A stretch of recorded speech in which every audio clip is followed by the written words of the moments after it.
waxaa ka qayb galay munaasabadda mas-uuliyiin ka socotay wasaaradda waxbarashada, maamulka gobolka Banaadir, maamul goboleedka Galmudug, macallimiinta iyo maamulka dugsiga, arday, waalidiin iyo marti sharaf kale. Gudoomiye ku-xigeenka dhanka arrimaha bulshada ee maamulka gobolka Banaadir, Basma Caamir Cumar Shakeeti, ayaa waxa ay sheegtay in maamulka gobolka Banaadir uu qayb ka qaadanayo sidii shaqo abuur loogu sameyn lahaa ardayda ka soo baxda jaamacadaha iyo dugsiyada sare.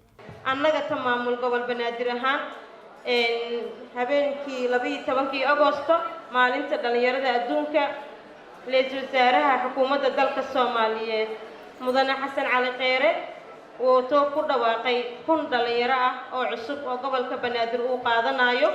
waxaan mudnaanta siineynaa ardayda ka soo baxday dugsiyada sare iyo jaamacadaha. aasaasaha Banaadir Zone sidoo kalena ah wasiirka beeraha ee Galmudug Axmed Diblaabo Caseyr ayaa sheegay in muddadii uu ka midka ahaa maamulka dugsiga la soo qabtay shaqo badan, iyadoo dugsiga lagu furay arday ka yar 20 balse meesha hadda la joogo lagu soo gaaray isxilqaan.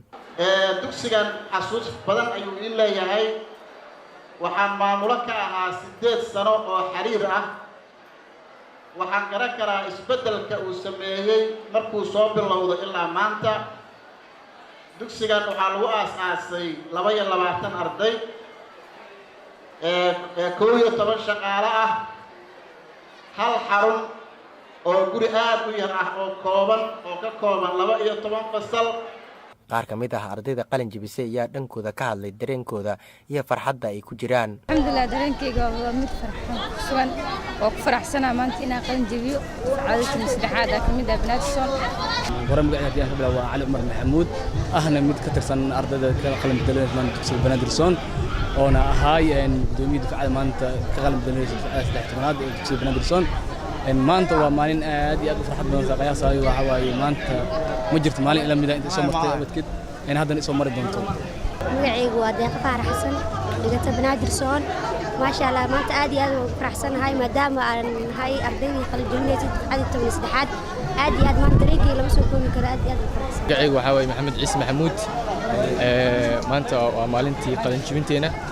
sidoo kale waxaan rabaa inaan halkan ugu mahadceliyo dhammaan waalidiinta ugu horeysa hooyo aabbe nagu soo gacan qabtay inaynu maanta heerkan soo gaarno. waxaanu rajaynaynaa inaynu gaarno heerar kale oo ka badan iyo heerar kale oo ka farxad badan. qaybtan maanta qalin jabisa ayaa noqonaysa dufcaddii 13aad ee ka qalin jabisa dugsiga Banaadir Zone, kaas oo la aasaasay sanadkii 2006.